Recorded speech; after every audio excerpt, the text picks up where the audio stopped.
मेरे दोस्तों, आपका स्वागत है आपके अपने यूट्यूब चैनल प्रीतम अकेडमी परिवार में। मैं हूं सूरज कुमार। तो बेसिकली हमारा आज का ये वीडियो जो आपके लिए एक क्रैश कोर्स चलाया जा रहा है क्लास 10 के बोर्ड एग्जाम 2025 के लिए, जिसका नाम हम लोगों ने 90 डेज 99% रखा हुआ है कि 90 दिनों में आप लोग कैसे 99% ला सकते हो। तो उसी का साइंस का आज हमारा पार्ट नंबर 3 वाला वीडियो है। यानी कि बेसिकली बात करूँ तो ये तीसरा नंबर का वीडियो है, डे 3 है हमारा। इसी प्रकार से मैं 90 दिनों तक आपको प्रत्येक दिन आपको एक एक क्वेश्चन कराऊंगा, यानी कि 90 क्वेश्चन कराऊंगा जो कि आपके एग्जाम में बहुत ही इंपॉर्टेंट रोल प्ले करेंगे। क्योंकि ये सभी प्रश्न या तो ऐसे हैं जो कि आ चुके हैं, या तो ऐसे प्रश्न हैं जो कि आप लोग के आने वाले हैं। सीधा सीधी मैं बात बता रहा हूँ, यानी कि बहुत ही इंपॉर्टेंट प्रश्न मैं आपको कराऊंगा। ठीक है, तो देखिए, जो सबसे पहला अगर मैं आपको बात बताऊं तो ये जो प्रश्न है ये बहुत ही बार पूछा जाने वाला प्रश्न है, जो कि आप लोग देख सकते हो। क्या लिखा है कि स्वच्छ आकाश का रंग नीला क्यों होता है। थोड़ा मैं कलर चेंज कर लूँ, ठीक है, तब आपको ज़्यादा समझ में आ जाएगा कि जो स्वच्छ आकाश का रंग होता है वो नीला क्यों होता है, बताओ। तो ये आपको बताना है साइंस के टर्म में। बोलोगे सर आकाश तो नीला ही होता है इसीलिए नीला होता है, ऐसा बात नहीं है। साइंस के टर्म में क्या आंसर है समझो।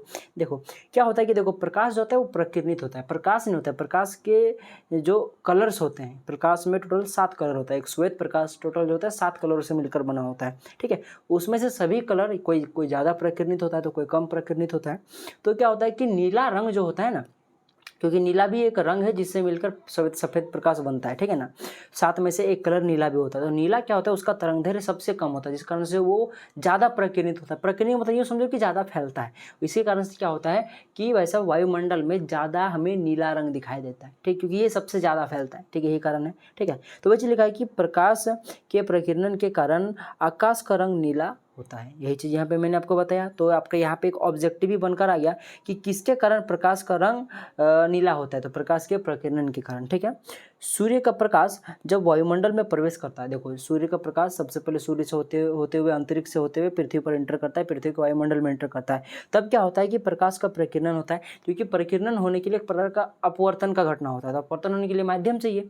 तो भाई साहब क्या होता है कि अंतरिक्ष से विरल माध्यम से सघन माध्यम, यानी कि पृथ्वी के वायुमंडल में जैसे घुसता है वैसे क्या होता है कि, और वायुमंडल भी कई परतों से मिलकर बना होता है, जिस कारण से वहाँ पे आपको हर परत एक माध्यम का काम करती है, जिसमें आपको हर समय अलग अलग अपवर्तन देखने को मिलता है और प्रकीर्णन देखने को मिलता है। ठीक है, तो एक यही रीजन हो जाता है कि जब प्रकाश, इसी कारण से क्या होता है कि प्रकाश प्रकीर्णन होने लगता है वायुमंडल में जैसे प्रवेश करता है। ठीक है, और चूंकि पता है कि लाल रंग जो होता है इसका तरंगदैर्घ्य सबसे अधिक होता है, इस कारण से यह प्रकीर्णन सबसे कम होता है इसका।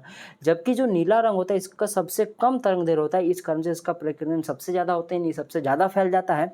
और यही एक कारण हो जाता है कि जो आकाश का रंग हो जाता है वो नीला दिखाई पड़ता है। ठीक है, तो यही सारा चीज़ यहाँ पे लिखा हुआ है। मैंने आपको समझाने पे ज़्यादा ध्यान दिया हुआ कि अगर आप लोग समझ जाओगे तो आप लोग टूटी फूटी लैंग्वेज में नहीं भी तो जरूर लिख दोगे। ठीक है ना, तो अगर फुल नंबर ना भी मिले तो आपको 3 नंबर, यदि नहीं भी मिले आपको, क्योंकि एक जनरल क्वेश्चन 3 नंबर या 2 नंबर का आता है, चलो 3 नंबर का क्वेश्चन है तो 3 ने तो कम से कम 2 तो मिल ही जाएगा। ठीक है, तो इसलिए याद करने पर ज़्यादा ध्यान दो और समझने पर ज़्यादा ध्यान दो। ठीक है, तो चलिए मिलेंगे एक अगले वीडियो में, तब तक के लिए जय हिंद, जय भारत और आपका दिन शुभ हो।